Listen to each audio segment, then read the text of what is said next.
నమస్తే, welcome to special debate. నేను సాయి. రైట్గా సోషల్ మీడియా పోస్టులపై కాంగ్రెస్ పార్టీ ఫైర్ అవుతోంది. ఇప్పటికే సైబర్ క్రైమ్లో ఎంపీ చామల కిరణ్ కుమార్ రెడ్డి కూడా ఫిర్యాదు చేశారు. కేటీఆర్ తనకు సంబంధించినటువంటి సోషల్ మీడియాలో సీఎంపై పోస్టులు పెట్టిస్తున్నారంటూ కూడా మండిపడ్డారు. బీజేపీ తీరుకు ఇక బీఆర్ఎస్ కూడా మద్దతు ఇస్తుందా అంటూ కూడా ప్రశ్నిస్తున్నారు. ఇక తెలంగాణలో మీనాక్షి నటరాజన్పై కేసు లేదని ప్రభుత్వం చెబుతోందని, ఫార్మ్ 26లో ఎఫ్ఐఆర్ కానీ ప్రైవేట్ కేసు కానీ సమాచారం ఇవ్వాలంటే కూడా ఎక్కడా లేదంటూ కూడా కాంగ్రెస్ పార్టీ చెబుతోంది. ఇక ప్రతిపక్ష పార్టీలు ఇప్పటికైనా తప్పుడు ప్రచారం మానుకోవాలంటూ కూడా కాంగ్రెస్ పార్టీ చెబుతోంది. రైట్, ఇదే అంశానికి సంబంధించి చూస్తున్నాం. మరి మొత్తం మీద అయితే కాంగ్రెస్ పార్టీకి సంబంధించి గడ్డుకాలమే నడుస్తున్నట్టుగా తెలుస్తుంది. ఎందుకంటే ఇటు మీనాక్షి నటరాజన్ కానివ్వండి, ఎందుకంటే మధ్యప్రదేశ్లో జరగబోయే రాజ్యసభ ఎన్నికలకు సంబంధించి కూడా ఆవిడ పోటీ చేసినటువంటి టైంలో ఇక్కడ నామినేషన్ తిరస్కరణ అనేది జరిగింది. రైట్గా కాంగ్రెస్ నేత మీనాక్షి నటరాజన్ ఇక రాజ్యసభ నామినేషన్ తిరస్కరణ దేశవ్యాప్తంగా చర్చగా మారింది.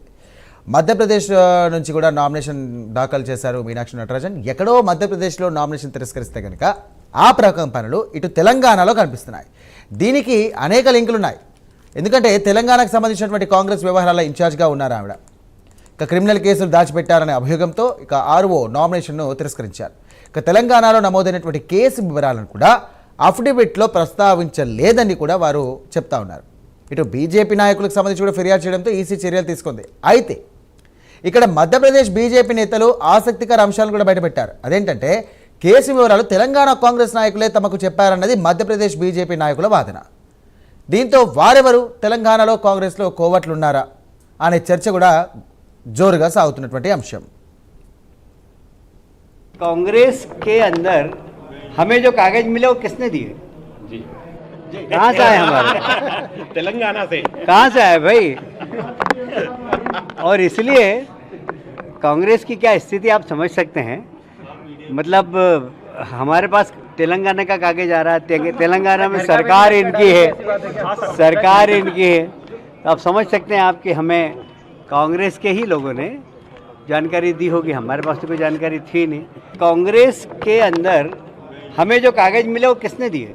जी कहाँ से आए हमारे? तेलंगाना से। कहाँ से आए भाई? और इसलिए कांग्रेस की क्या రైట్, చూస్తున్నాం కదా, బీజేపీ నాయకులే కాంగ్రెస్ పార్టీకి చెందినటువంటి నాయకులు ఎవరైతే ఉన్నారో తెలంగాణలో వాళ్ళే మాకు క్లూస్ ఇచ్చారని చెప్పేసి చాలా క్లియర్ కట్గా చెప్తున్నారు. రైట్, ఇదంతా కనుక చూస్తున్నట్టయితే ఈసీ చర్యలపైన కాంగ్రెస్ అధిష్టానం భగ్గుమంది. ఇక రాత్రి ఢిల్లీలోని ఈసీ ఆఫీస్ దగ్గర కూడా హైడ్రామాలు నెలకొనగా కేంద్ర ఎన్నికల సంఘానికి తాజాగా కాంగ్రెస్ నేతలు ఫిర్యాదు చేయడం ద్వారా సమస్య మరింత చర్చకు తీసుకొస్తున్నారు. ఇక బీజేపీతో ఈసీ అధికారులు కుమ్మక్కయ్యారన్నది కాంగ్రెస్ పార్టీ ప్రధానమైనటువంటి ఆరోపణ. దీంతో కాంగ్రెస్ ఇటు బీజేపీల మధ్య రాజకీయ దుమారంగా మారింది. ఈ రగడ ఏదైతే ఉందో వాళ్ళిద్దరి మధ్య కూడా పెను వివాదంగా మారే అవకాశం కూడా కనిపిస్తూ ఉంది. ఇక మీనాక్షి నటరాజన్ వ్యవహారాన్ని రాజకీయ కోణంగా చూడాలా, లేకుంటే ఈసీ నిబంధనల ప్రకారం వ్యవహరించిందా లేదా అనేది మనకు తెలియాల్సి ఉంది. That private complaint may be baseless, may have no legs to stand on. So the second stage is the taking of cognizance by the magistrate, a judicial element, an independent element. He may or may not take cognizance. There is an amendment to the law which says that before Mr. Judge you take cognizance, you must issue notice to the potential accused. Ms. Natarajan only received a notice to come to the court and tell the court why cognizance should not be taken. That means the notice she received was before any cognizance was taken. Number 3, any kindergarten and first year law student knows that without cognizance, no criminal case exists in the eyes of law. There is no criminal case merely if I allege something against somebody else without a cognizance taken.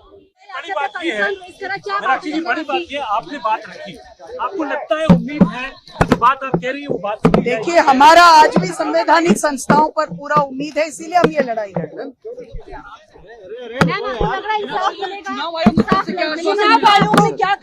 चुनाव आयोग ने अभी हमारी सुनवाई की है और अब हम वेट कर रहे हैं. तो आपको लगता है कि आपको इंसाफ मिलेगा? हम हमारी लड़ाई में हैं. हमारा आज भी विश्वास है कहीं न कहीं लोकतंत्र में अब भी कोई न कोई प्रकार की लोकतांत्रिक शुचिता बाकी हो. రైట్, ఇక ఇంతకీ తెలంగాణలో మీనాక్షి నటరాజన్పై నమోదైన కేసు ఏంటి? దీనికి సంబంధించి అని చాలామంది కూడా ఆరా తీస్తున్నారు. నారాయణపేటకు చెందినటువంటి కాంగ్రెస్ నేత కుంభం శివకుమార్ రెడ్డిపై లైంగిక ఆరోపణల కేసు ఉంది. ఆ కేసు ఆధారంగా శివకుమార్ రెడ్డిపై చర్యలు తీసుకోలేదని బాధిత మహిళ పిటిషన్ వేశారు. ఇక ఈ కేసులో కోర్టు సమన్ కూడా జారీ చేసింది. ఈ కేసులో చాలామంది కాంగ్రెస్ నాయకులు ఉన్నారు. ఇక ఆ కేసు ప్రస్తావించలేదనే మీనాక్షి నటరాజన్ నామినేషన్ కూడా తిరస్కరించారు. రైట్, అసలు ఏం జరుగుతోంది? మీనాక్షి నటరాజన్కి సంబంధించినటువంటి ఈ రాజ్యసభ నామినేషన్ ఏదైతే ఉందో తిరస్కరించడానికి ఆమెపై ఉన్న కేసు ఉన్నట్టుగా అక్కడ మధ్యప్రదేశ్లో ఎన్నికలు అయితే ఇక్కడ ఎందుకు తెలంగాణలో రాజకీయం రగడగా మారుతోంది? ఎందుకు బీజేపీ వర్సెస్ కాంగ్రెస్ పార్టీకి సంబంధించినటువంటి నాయకులు ఇప్పుడు దీనికి సంబంధించి మాట్లాడుతున్నారు? నిజంగానే కాంగ్రెస్ పార్టీలో కోబట్లు ఉన్నారా, లేకుంటే మీనాక్షి నటరాజన్ పైన ఎవరైతే నచ్చని గిట్టని వాళ్ళు ఉన్నారో వాళ్ళే ఇదంతా పనిచేస్తారా అనేది కొంచెం క్వశ్చన్ మార్కింగ్గా ఉంది. సో చూద్దాం, దీనికి సంబంధించి కూడా మనం డిబేట్ కొనసాగిద్దాం. రైట్, ఈరోజు మన డిబేట్లో పాల్గొనడానికి బీజేపీ స్టేట్ సీనియర్ నాయకులైనటువంటి అందే రామరెడ్డి గారు, అలాగే కాంగ్రెస్ పార్టీ సీనియర్ నాయకులైనటువంటి మానవతా రాయ్ గారు ఇద్దరు కూడా ఉన్నారు. రామరెడ్డి గారు నమస్కారం, మానవతా రాయ్ గారు నమస్కారం. రైట్, ఫస్ట్ మానవతా రాయ్ గారు మీరు చెప్పండి, ఏంటి మీ కాంగ్రెస్ పార్టీలో కోబట్లు ఉన్నారా? మ్యూట్లో ఉందండి మానవతా రాయ్ గారు, మీరు మ్యూట్లో ఉన్నారు. బీజేపీకి రాజ్యసభలో తగినంత బలం కావాలి. బలం కావాలంటే ఏం చేయాలి? కాంగ్రెస్ ఇండియా కూటమి బలాన్ని తగ్గించాలి. ఎందుకంటే మొన్న పరువు పోయింది. ఏ విధంగా పార్లమెంట్లో ప్రవేశపెట్టిన మహిళా బిల్లు విషయం కానివ్వండి, తర్వాత డీలిమిటేషన్ నియోజకవర్గాల పునర్విభజన విషయంలో చెంపదెబ్బ తగిలింది. కాబట్టి జులైలో ఈసారి ఇట్లాంటి బిల్లులు పాస్ చేయించుకోవాలంటే, వర్షాకాల సమావేశాల్లో ఈ బిల్లులు పాస్ చేయించుకోవాలంటే ఏదో రకంగా కొర్రీలు పెట్టి మరి నామినేషన్లు తిరస్కరించాలని చెప్పేసి కంకణం కట్టుకున్నారు. మధ్యప్రదేశ్లో వాస్తవంగా వాళ్ళకి 164 ఎమ్మెల్యేలు ఉంటే 2 నామినేషన్ వేయాలి, 2 రాజ్యసభ సభ్యులు అవుతారు. కానీ కాంగ్రెస్కు సంఖ్యాపరంగా 63 మంది ఎమ్మెల్యేలు ఉంటే 1 రాజ్యసభకు వెళ్తారు. కానీ కావాలని 3తో నామినేషన్ వేయించి కుట్రపూరితంగా, అంటే కాంగ్రెస్ నాయకులే ఎందుకు అందిస్తారు, బీజేపీ నాయకులు అందించరా? ఇప్పుడు కాంగ్రెస్ నాయకులు ఎందుకు అందించాలా? కాంగ్రెస్ నాయకులు అవసరమే లేదు. మా నాయకురాలు రాజ్యసభకు పోతుందంటే సంతోషాన్ని హర్షాన్ని వ్యక్తం చేసే తరుణంలో కావాలని బీజేపీ కుట్రపూరితంగా ఇలా మీనాక్షి నటరాజన్ లాంటి వ్యక్తి రాజ్యసభలో ఉంటే రేపు మహిళా రిజర్వేషన్ సంబంధించిన బిల్లు కానివ్వండి, ఇట్లాంటివి వారు ధీటుగా ఎదుర్కొంటారు. కాబట్టి ఇట్లాంటి వ్యక్తుల్ని రాజ్యసభ పోకుండా అడ్డుకునే భాగంలో కుట్ర. వాస్తవంగా ప్రైవేటు వ్యక్తులు ఇచ్చినటువంటి కేసుల్లో ఏమో అక్యూజ్డ్ నెంబర్ 4గా ఉన్నది. అయితే కోర్టు ఆమె మీద ఎక్కడ కూడా పోలీస్ స్టేషన్లో ఎఫ్ఐఆర్ నమోదు కాలేదు. కోర్టు నోటీస్ ఇచ్చింది, ఆ నోటీస్కి వారు సమాధానం ఇచ్చారు. అంత మాత్రాన మరి కండక్ట్ ఆఫ్ ఎలక్షన్ రూల్స్ 1961 నిబంధనలు ఫామ్ 26 ప్రకారం ప్రజాప్రాతినిధ్య చట్టం 1951 సెక్షన్ 37 ప్రకారం అసలు రిటర్నింగ్ అధికారి తిరస్కరించకూడదు. ఎందుకంటే అది పూర్తిగా ఏదో ఒక పోలీస్ స్టేషన్లో ఎఫ్ఐఆర్ నమోదు కావాలి. ఆ నమోదు కాకుండా కోర్టు ఇచ్చిన నోటీసునే పరిగణలో తీసుకొని వీళ్ళు చట్ట వ్యతిరేకంగా వ్యవహరించారు. కాబట్టి అందుకే మేము ఎన్నికల సంఘమా లేకుంటే బీజేపీ పార్టీకి సంబంధించినటువంటి జేబు సంస్థ అనేది మధ్యాహ్నం ఇప్పటికే తేలిపోవాలి, నిర్ణయం తేవాలి. ఎన్నికల సంఘం వాళ్ళు మా నాయకులు మొత్తం కూడా ఫిర్యాదు చేశారు. కాబట్టి ప్రజాస్వామ్యం మీద మాకు నమ్మకం ఉంది. వాళ్ళు కూనీ చేయాలని చూస్తే ప్రజాస్వామ్యాన్ని మేము బతికించే చర్యల్లో భాగంగా ఫిర్యాదు చేస్తాం. మరి ఎలక్షన్ కమిషన్ ఇండియా ఏం నిర్ణయం తీసుకుంటుందో చూద్దాం. మానవతా రాయ్ గారు ఒకటే క్వశ్చన్, ఇప్పుడు తెలంగాణ ప్రజలు కానివ్వండి, ఇటు రాజకీయ సంబంధించినటువంటి పార్టీ నాయకులు కానివ్వండి, ఎవరైనా అంటున్నారు ఏంటంటే మీలో ఉన్నటువంటి నాయకులు ఎవరో బీజేపీ వాళ్లకు దీనికి సంబంధించి కూడా క్లూ ఇచ్చారని చెప్పేసి చెప్తున్నారు. ఎందుకంటే అక్కడ ఉన్నటువంటి మధ్యప్రదేశ్ సంబంధించినటువంటి బీజేపీ నాయకులు కూడా ఇదే మాట కూడా ప్రస్తావించారు. దీన్ని మీరు ఏమంటారు? నిజంగానే మీరు సంబంధించినటువంటి ఎవరైనా ఉన్నారా? కావాలని కుట్రపూరితంగా వాళ్ళు ఏంటంటే వాళ్ళ తప్పుని బయటకు కప్పుపుచ్చకుండా, అంటే వాళ్ళకి బలం లేకపోయినా 2 రాజ్యసభకు అవకాశం ఉన్నా 3వ వ్యక్తితో నామినేషన్ వేయించి కాంగ్రెస్ ఎమ్మెల్యేలను కూడా బేరసారాలు సాగిస్తుంటే మేము వాళ్ళని కాపాడుకునే ప్రయత్నంలో ఈ కుట్రకు పూనుకున్నది ఎవరు? బీజేపీ నాయకులే. అంటే హైదరాబాద్ నాంపల్లి కోర్టులో కేసు నమోదైతే బీజేపీ నాయకులు తెలవదా? బీజేపీ ఆ రోజు పేపర్లో కూడా వచ్చింది కదా ఆమె నోటీసులు ఇచ్చిన సంగతి. కాబట్టి బీజేపీ నాయకులే దురుద్దేశపూర్వకంగా ఇది రిటర్నింగ్ అధికారి తిరస్కరించకూడదు, ఆయనకు అధికారాలు లేకపోయినా చట్టానికి వ్యతిరేకంగా ఆయన తిరస్కరించాడు. కాబట్టి మేము ఎన్నికల సంఘం దగ్గరికి వెళ్ళినాం. మరి వాళ్ళు ఏం మాట్లాడతారో ఏం తీర్పిస్తారో చూడాలి. ఒకవేళ అక్కడ న్యాయం దక్కకపోతే తప్పకుండా దీన్ని సుప్రీంకోర్టులో అయినా సరే వేసి న్యాయం పొందేందుకు మేము ప్రయత్నం చేస్తాం, ప్రజాస్వామ్యాన్ని పరిరక్షిస్తాం. రైట్, రామరెడ్డి గారు మీరు చెప్పండి. మానవతా రాయ్ గారు ఆ మాట అంటున్నారు, ఇది ఖచ్చితంగా బీజేపీకి సంబంధించినటువంటి వాళ్ళే చేస్తున్నారు, కావాలని మా మీద కుట్ర చేస్తున్నారు, మా బలం తగ్గించడానికి అని చెప్పేసి అంటున్నారు. మీరేమంటారు? బీజేపీ చేయాల్సిన అవసరం లేదండి. కాంగ్రెస్ లోనే ఆ అసమ్మతి అనేది ప్రతి దగ్గర ఉంటుంది. కాంగ్రెస్ అంటేనే అది ముఠా తగాదాలు ఇవి ఉంటాయి. దాని వాళ్ళు ప్రజాస్వామ్యం ఎక్కువ అని చెప్పుకుంటారు. దాన్ని ఆ విధంగా చెప్పుకోకుండా మా ఆ పార్టీలో గ్రూపిజము ఈయన ఎందుకు కోమటిరెడ్డి రాజగోపాల్ రెడ్డి ఎన్నిసార్లు జారీ చేయలే రేవంత్ రెడ్డి మీద కానీ దాని మీద పార్టీ మీద కానీ ఈవెన్ మన జగ్గారెడ్డి కూడా 50 కోట్లు పోస్టర్లు వేసుకుంటున్నారండి, కేసులు మన రేవంత్ రెడ్డి పిసిసి అధ్యక్ష పదవి కొనుక్కొచ్చుకున్నారు. ఇంకోటి ముఖ్యమైన విషయం, హిమాచల్ ప్రదేశ్ లో దాదాపు 3 సంవత్సరాల క్రితం ఇదే అభిషేక్ మన్ సింఘ్వి రాజ్యసభకు పోటీ చేసి ఓడిపోయిండు. గవర్నమెంట్ వాళ్ళది, ఒకటే seat election, government Congress the. కానీ అభిషేక్ మన్ సింఘ్వి ఎవరైతే కవితకు బెయిల్ ఇప్పించాడో, సుప్రీంకోర్టులో వాదించి బెయిల్ ఇప్పించాడు, ఆయన అక్కడ హిమాచల్ ప్రదేశ్ లో ఓడిపోతే తెలంగాణ నుంచి పంపించాడు కాంగ్రెస్ రేవంత్ రెడ్డి. ఎందుకంటే మా కవితకు బెయిల్ ఇప్పించారు మీరు వాదించి, కాబట్టి మీరు రాజ్యసభకు వెళ్ళండి అని పంపించారు. అది కాంగ్రెస్ లో ఉంటాయి ఇలాంటి రాజకీయాలు. మళ్ళీ ఉల్టా ఏమంటారంటే బీజేపీ బీఆర్ఎస్ కూడా ప్రచారం చేస్తారు. కవితకు బెయిల్ ఇచ్చిన అభిషేక్ మన్ సింగ్ రాజ్యసభకు తెలంగాణ నుంచి పంపిస్తారు, మళ్ళీ బీజేపీ బీఆర్ఎస్ ప్రచారం చేస్తారు. ఇవన్నీ వాళ్ళ రాజకీయాలు అలా ఉంటాయి. ఎందుకంటే కోర్టు సమన్ జారీ చేసింది, నేను నెట్ మొత్తం సమన్ జారీ చేసింది, ఆడ ఇక రిప్లై ఇచ్చిందా ఏదన్నా అది మెన్షన్ చేస్తే వచ్చే నష్టం ఏం లేదు. కానీ వీళ్ళు బహుశా మధ్యప్రదేశ్ లో అసమ్మతి ఎక్కువ ఉంది, పోటీ చేస్తే ఓడిపోతాడు, పార్టీలో కొంతమంది ఎమ్మెల్యేలు బయట పోయే పరిస్థితి వస్తుంది, దాన్ని రాకుండా రామరెడ్డి గారు ఒక విధంగా చూస్తారంటే ఒక బీజేపీ సీనియర్ నాయకులైనటువంటి రామరెడ్డి గారు కూడా ఇటు వైఎస్ జగన్ కి సంబంధించినటువంటి కేసులపైన కూడా ఆయన పోరాటం జరిగింది, ఆయనకు సంబంధించి వాదించడం జరిగింది. సో రామ్ జెట్మీ గారు అటువంటి ఒక బీజేపీ నాయకుడు కూడా, రామ్ జెట్మలానికి సంబంధించినటువంటి ఒక బీజేపీ నాయకుడు కూడా ఇటు జగన్ కి సంబంధించినటువంటి కేసులు కూడా వాదించారు. జగన్ తో మాకు ఆడ ఏ సంవత్సరం చెప్పండి, ఇప్పుడు ఎన్డీఏలో బాబు ఉన్నప్పుడు కాదు, రామ్ జెట్మలాని ఇప్పుడు లేడు, ఎప్పుడు ఉన్నాడు బీజేపీలో, ఏ సంవత్సరం ఉన్నాడు? ఆ రామ్ జెట్మలాని ఒకసారి అద్వానీ బీజేపీ అధ్యక్షుడు ఉన్నప్పుడు ఇందిరాగాంధీ అంతకుల తరపున వాదిస్తా అంటే, బాబు నువ్వు మా పార్టీలోకి వెళ్ళిపో, మేము ఇందిరాగాంధీని రాజకీయంగా వ్యతిరేకిస్తాం తప్ప ఇలాంటి అంటే ఆయన పార్టీని రాజీనామా చేయించాం, సస్పెండ్ నీకు ఎక్స్పెల్ చేయగలము, వద్దు నువ్వు మా పార్టీ నుంచి వెళ్ళిపో, నువ్వు ఇందిరాగాంధీ అంతకుల పరంగా వాదించలేమని పార్టీ నుంచి పంపించడం జరిగింది. రామ్ జెట్మలాని నిలకలు లేని మంచి ఆయన పంపించడం, తర్వాత మోడీ దేశ ప్రధాని కావాలని మళ్ళీ ఆయన సపోర్ట్ ఇచ్చాడు. అంతే తప్ప మేము రాజకీయంగా విలువల కోసమే ఇందిరాగాంధీ అంతకుల పరంగా ఇదే రామ్ జెట్మీ చెప్పిన రామ్ జెట్మలాని వాదిస్తా అంటే పార్టీ నుంచి వెళ్ళిపోమని చెప్పాము. ఆయన రాజీనామా చేయకుంటే అప్పుడు ఒక నిమిషం మానవతారాయ్ గారు ఒక విషయం చెప్తానండి. దీనికి సంబంధించి కూడా ఇప్పుడు మీరు అంటున్నారు ఖచ్చితంగా కూడా ఏదైతే రాజ్యసభకు సంబంధించినటువంటి తిరస్కరణ, మీనాక్షి నటరాజన్కి సంబంధించినటువంటి తిరస్కరణ ఏదైతే ఉందో అది బీజేపీ వాళ్ళు కావాలని చేస్తున్నారని చెప్పేసి అంటున్నారు. ఓకే, తిరస్కరణ చేయించారు అనుకుందాం, బట్ మీరు ఎందుకండి న్యాయం కోసం వెయిట్ చేయకుండా ఈసీకి డైరెక్ట్ ఎందుకు మీరు అప్రోచ్ అవుతున్నారు? అవును, ముందు ఈసీకి ఫిర్యాదు చేయాలంటే ఈసీకి ఫిర్యాదు చేసిన తర్వాత చర్యలు తీసుకోకపోతే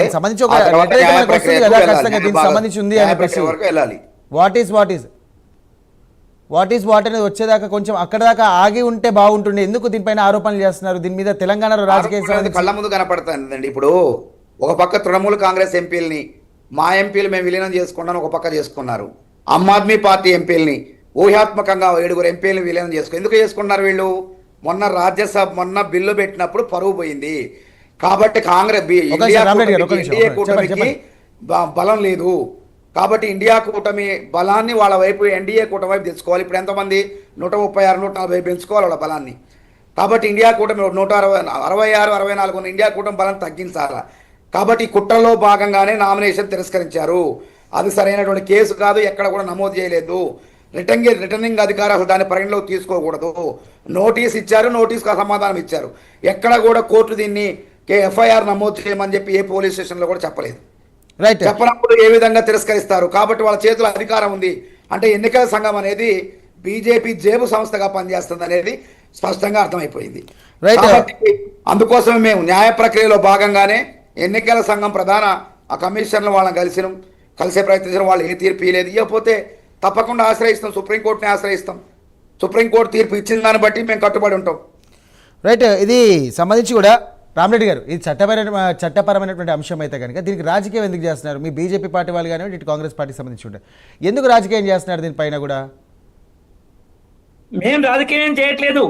ఆ నటరాజన్ కేసు వివరాలు వచ్చినాయి, ఎట్లా వచ్చాయంటే మా ఇన్ఛార్జ్ ఉన్నాయని మధ్యప్రదేశ్ నాయకుడు చెప్పిండు మాకు, ఆ ఇన్ఫర్మేషన్ ఇచ్చిందే కాంగ్రెస్ వాళ్ళని. ఇంకొకటి వీళ్ళు చట్టం గురించి మాట్లాడతారండి, వీళ్ళకి హక్కు లేదు. రాజీవ్ గాంధీ చేసిన పార్టీ ఫిరాయింపుల చట్టాన్ని 10 మంది బీఆర్ఎస్ ఎమ్మెల్యేలు తీసుకొని వాళ్ళు బీఆర్ఎస్ ఎంపీగా పోటీ చేసిన దానం నాగేందర్ బీఆర్ఎస్ ఎమ్మెల్యేగా ఉంటూ బీజేపీ ఎంపీగా పోటీ చేసిన దానం, మన కాంగ్రెస్ ఎంపీగా పోటీ చేసిన దానం నాగేందర్ కూడా బీఆర్ఎస్ ఎమ్మెల్యే అని వీళ్ళచే ఎన్నుకోబడిన స్పీకర్ ఇప్పించి రాజీవ్ గాంధీ చట్టాన్ని బొందబెట్టిన కాంగ్రెస్ కేవలం తెలంగాణ సంబంధించి కాంగ్రెస్ పార్టీ ఇన్ఛార్జ్ చేస్తున్నారండి. చట్టం ప్రకారం ప్రజాప్రాతినిధ్యం పార్టీ ఫిరాయింపుల చట్టం ప్రకారం వాళ్ళు టీఆర్ఎస్ కాంగ్రెస్ ప్రభుత్వంతో కలిసి చేస్తారు. రైట్ రామరెడ్డి గారు మొత్తం మీద తెలంగాణకు సంబంధించి ఏఐసిసి ఇన్ఛార్జ్ గా ఉన్నటువంటి మీనాక్షి నటరాజన్ ఉన్నారు కాబట్టి ఇదంతానా? ఒక విషయం చెప్పండి. మీనాక్షి నటరాజన్ గారు ఇన్ఛార్జ్ గా ఉన్నారని చెప్పేసి బీజేపీ పార్టీకి కొంచెం రాజకీయంగా వాడుకుందామని చెప్పేసి ఈ ప్లాన్ అనేది స్ట్రాటజీ అనేది బయట తీశారని చెప్పేసి ఆరోపణ. దీని మీద మీరేమంటారు? మీనాక్షి నటరాజన్ గారు కాంగ్రెస్ ఇన్ఛార్జ్ గా ఉండి ఎవరెవరు కాంగ్రెస్ నాయకులు హర్టైలో వాళ్ళే ఇన్ఫర్మేషన్ పంపించారు. వాళ్ళ కోపం మాకు సంబంధం లేదు. ఆమె ఉంటే ఆమె లేకుండా మాకు అంటే 1% కూడా తేడాపడదు. ఆమె కాంగ్రెస్ ఉండడం వల్ల ఇంకా కాంగ్రెస్ గా మైనస్ కావచ్చు. మేము ఉంటే మేము బాధపడే ప్రశ్న తెలియదు. రైట్ చట్టం కాంగ్రెస్ ఎట్టి పరిస్థితుల్లో ఒక మహిళ బలమైనటువంటి శక్తి రేపు రాజ్యసభలో నరేంద్ర మోడీ గుండెల్లో నిద్రపోతుంది కాబట్టి భయపడి ఏం చేశారు, వ్యూహాత్మకంగా ఆమె నామినేషన్ తిరస్కరించాలని కంకణం కట్టుకున్నారు. అందుకే ఆ కేసు అనేది క్రిమినల్ కేసు ఎక్కడ నమోదు అయితే డీజీపీ కార్యాలయం నుంచో ఎక్కడి నుంచో తెప్పించుకొని తప్పకుండా నమోదు చేస్తారు. ఎందుకంటే ఆమె కొత్త కూడా కాదు, గతంలో అదే పార్లమెంటుకు లోక్సభ నుంచి ప్రాతినిధ్యం వహించారు ఆమె. కాబట్టి కోర్టు ఇచ్చిన ప్రైవేటు కంప్లైంట్, అది కోర్టు ఇచ్చిన నోటీస్ని అందులో ఫామ్ 26లో పేర్కొనాల్సిన అంశం లేదు, అందుకే పేర్కొనలేదు. కాబట్టి దీన్ని ఆసరా చేసుకుని వాళ్ళు ఏం చేశారంటే పెత్తనం వాళ్ళ చేతిలో ఉంది, అధికారం వాళ్ళ చేతిలో ఉంది, ఎన్నికల సంఘం వాళ్ళ చేతిలో ఉంది. కాబట్టి ఏం చేస్తున్నారు, అన్ని పార్టీలను కూడా విలీనం చేసుకుంటున్నారు రాజ్యసభలో బలం పెంచుకోవడానికి. కాబట్టి ముగ్గురుతో నామినేషన్ వేయించారు. 2 బలం ఉంటే 2 ఎంపీకి కావాల్సి వస్తే మధ్యప్రదేశ్ లో అంటే మా కాంగ్రెస్ పార్టీ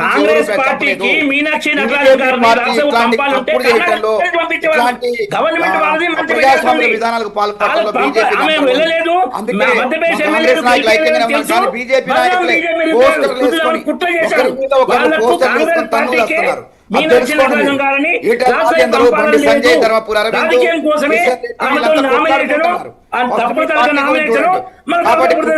మీరు పార్లమెంట్ ను జయించలేరు, గుర్తుపెట్టుకోండి. కుట్రలతో ఏది సాధించలేరు, అది శాశ్వతంగా సత్యమే గెలుస్తుంది. మీనాక్షి నటరాజన్ గారు పార్లమెంట్ రాజ్యసభలో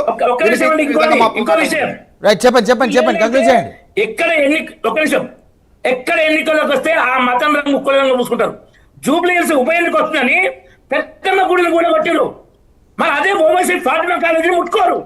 పెద్దమ్మ గుడిని కూలగొట్టారు. ముస్లింలు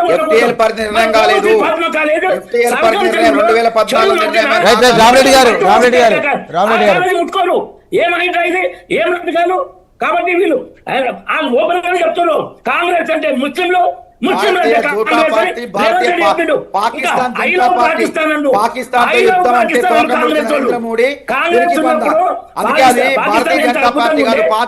జనతా పార్టీ దేశ యువత అంటే గుర్తుపెట్టుకోండి. భారతీయులకు ఆత్మగౌరవాన్ని ట్రంప్కు తాకట్టు పెట్టారు వీళ్ళు. రామరెడ్డి గారు